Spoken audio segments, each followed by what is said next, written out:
Geus masak terus dilanjut beberes nyamicinan sampah sayuran kurut masakna nya sampah dadaunan garing.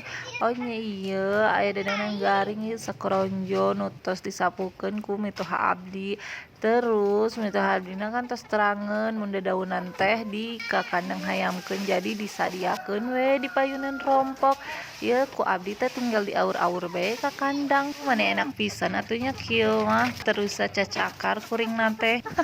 Maklum lah masak teh abdi masuk lami pisan da bari di video geuningannya. Oh nya ieu lumayan ieu nimu endog deui hiji.